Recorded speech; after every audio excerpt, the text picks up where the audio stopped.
Good evening and welcome to SUSUtv's Have I Got News For You? I'm Samuel Williams, and in the news this week, following the most recent fire at Mayflower Halls, found footage has revealed the cause of the accident. And following their team's recent abandonment of all performance-enhancing drugs, Russian athletes have been forced to relearn the high jump. It's cute from the Mac itself. Oh my gosh! And the Athletics Union have yet again served up controversy when footage of their new initiation ceremonies have been revealed.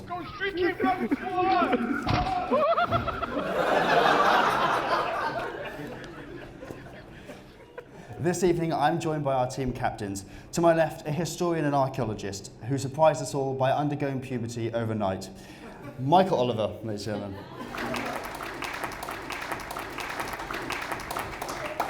And to my right, a medic who this evening is joining us with the company of just one Playboy bunny, Tom Watson-Brown.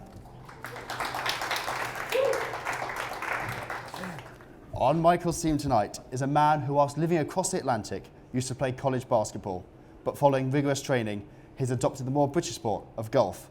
Now a truly integrated member of British society, please welcome the Chief Executive of SUSU and resident Beanock, Scott McCarthy.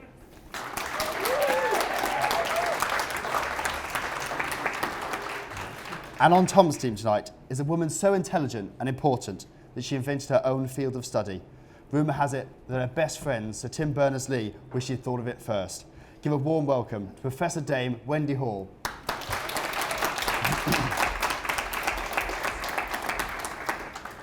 So we start with the bigger stories of the week. Tom and Wendy, have a look at this. Ooh, that's a church. Castle walls, old. Is this Southampton in lockdown? There's not many people around. So, what's the story? What is the story? Southampton's got some culture. Yeah. Emphasis on the word some.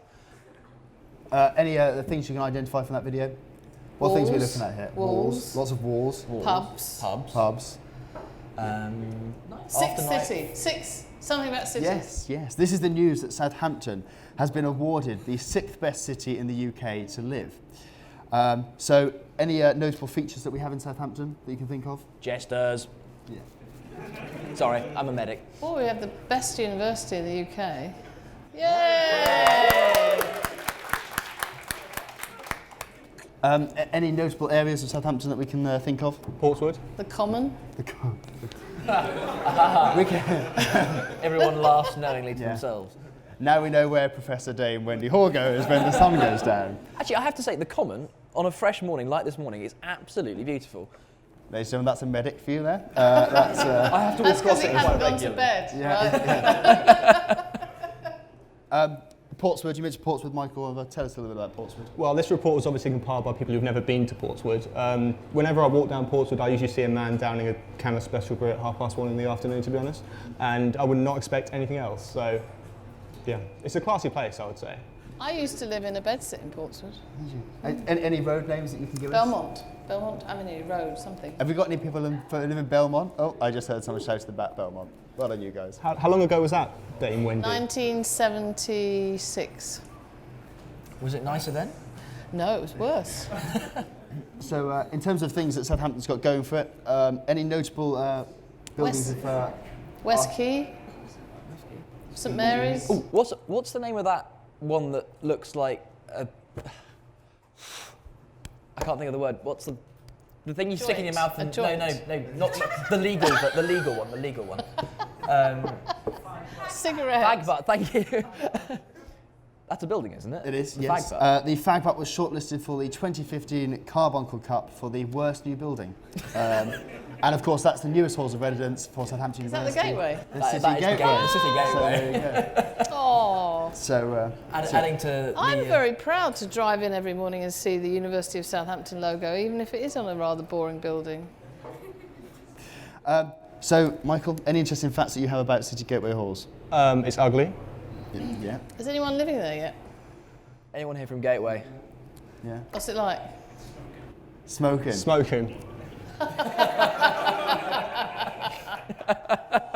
That deserves a round of applause.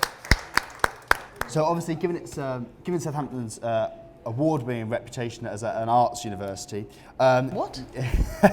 you would. I thought it was engineering and science. Yeah. Well, yeah. Well, I am an art student, so I You feel see like what you happen if you get engineering and science with no artistic thing. You get the fag butt. That's what you get. I thought it was engineering, science and medicine.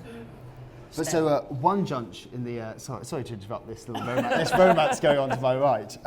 But one judge had to say about Southampton's most expensive cigarette was, you wonder how you would get the students living there to be imaginative and creative when they are surrounded by so much mediocrity, and yet we still expect students to live in Portswood. So, but obviously Southampton has recently reached national news because of the date that was offered via a penciled WhatsApp message. Did everyone see this in the news, the national news? So essentially, since then, Alfonso, who was the person who wrote this message, has been inundated with date requests. Dame Wendy, will you be found in Alfonso's inbox?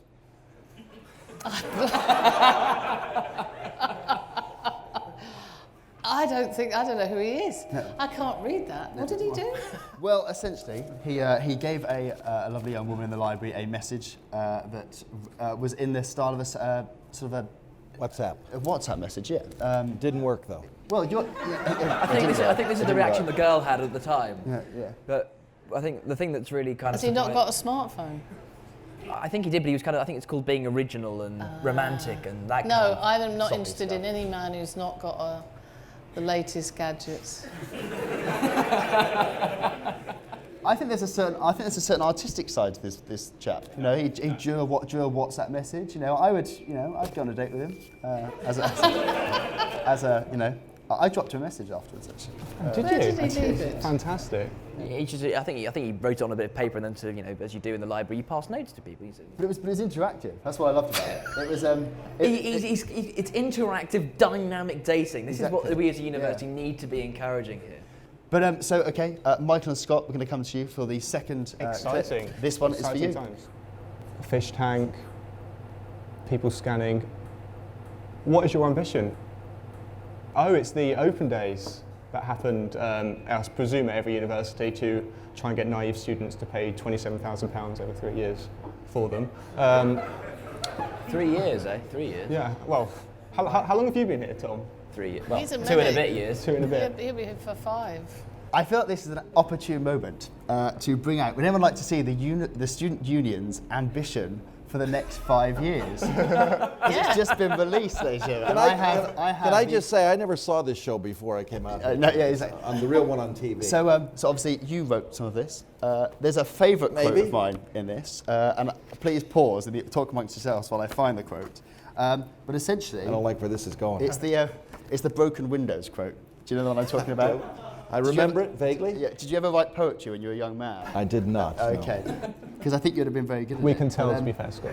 Good publication. I mean, it's a great book, and it's got the right marketing bits on it. It doesn't, lots of pretty pictures and things that say impact, innovation, dynamism, but nowhere in it does it actually say What it's going to do. what or how, for example, or I like it. why we even want to. I like it. It's like when you apply to university, you fire buzzwords that then they put the UCAS Exactly. statement, and like you just hope at an interview they're never going to ask you what they actually mean. Because Honestly, the thesaurus is your friend, I would Yeah. say, and it's my friend in Have you found university that as well. quote yet? I have found the quote, Dame Wendy. Read it out. So, small mistakes cause ripples, and too many ripples result in rough seas. I like that. Isn't that fantastic? Can we have a round of applause for Scott's writing of that? Because I think that's poetic. Had I said that line to that girl in the library, I might have had the date Exactly. Absolutely. I completely agree. instead of the WhatsApp. Yeah. So, without further ado, as long as the person in my ear approves of this, we will move on to the much awaited, anticipated Spitfire propeller of news. Oh, Can we have a...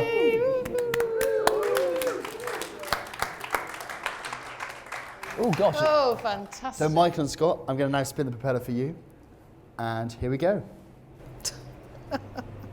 Oh, right one. Hartley Library. Yes, So I'm guessing correct. this is to The do with library. the recent referendum. It is. Can you tell me a bit more about the referendum? That's serious news. That is serious news. So basically, SUSU held a referendum with their newfound desire for democracy, which the university would not listen to. So really, it's a bit of a futile exercise, to be honest. They could have used Yik Yak or something. It would be saved £2,000. I agree 100%. No, There was a reason to do the referendum. What was it?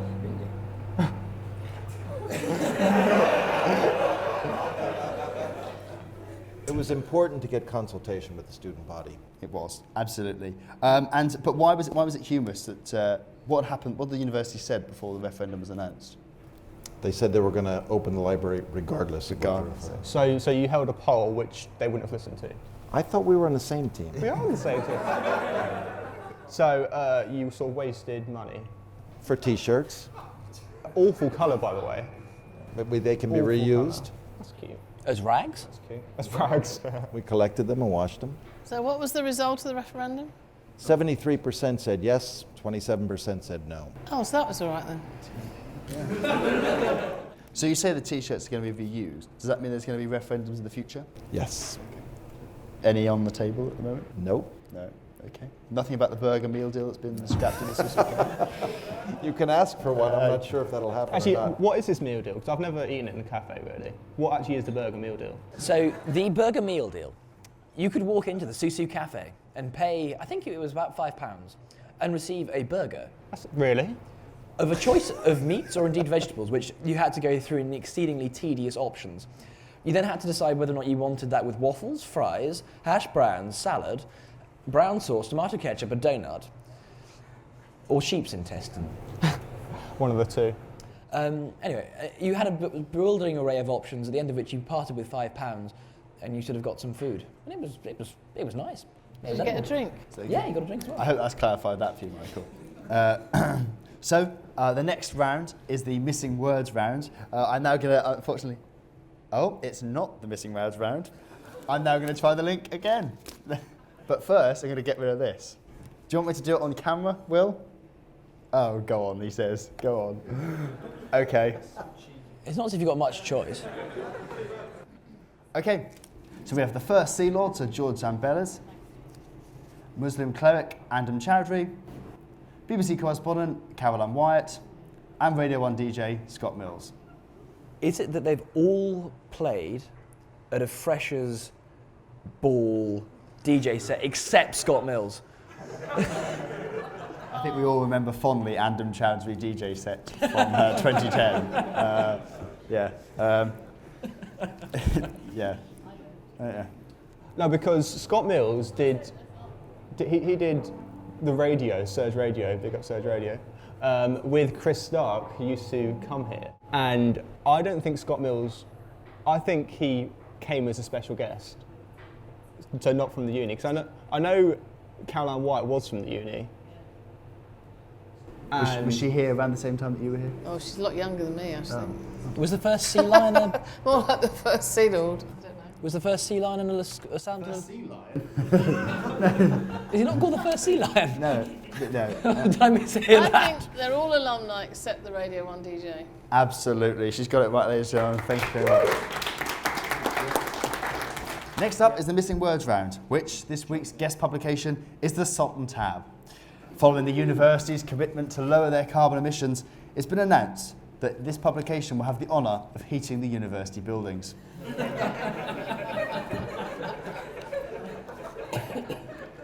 So, without further delay, here's your first headline. American what the lowest common denominator? American Student Union Chief Executive, Scott McCarthy.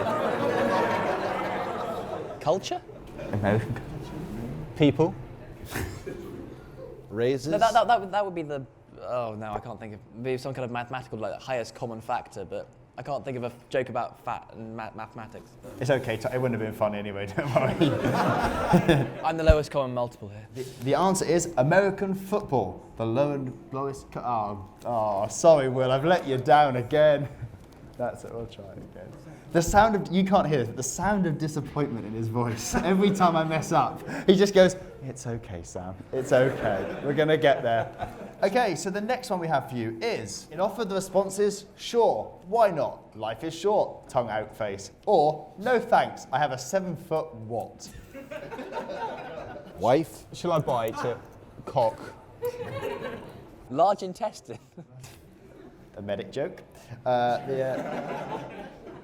No, the answer is I have a 7-foot tall boyfriend. This is from the previously mentioned WhatsApp message that was passed between Alfonso and the lovely remember lady. that now. Yeah, Yeah, I absolutely. remember You know, and how tall are you, Scott? 6'5". So, okay, I was hoping you were going to say 7 foot, because then that would play well into my joke. But seeing as you're not, some would say you fall short. Can we just say that? But before we go, there's just time for the caption competition. Snow White's travel arrangements are getting a bit excessive.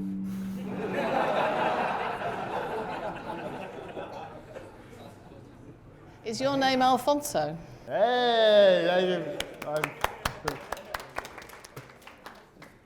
And I leave you with news that sexually frustrated computer scientists have been warned to stop scaring off the SUSU pussy.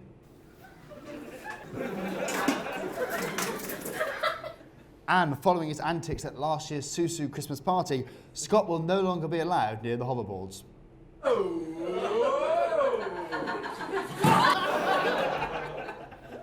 And Jeremy Hunt reaffirms the opinion of many junior doctors that he's just a little bit of a bellend. Yes, sure. Oh! We are. We had a terrible moment there. Health and safety. Are you okay? Good night.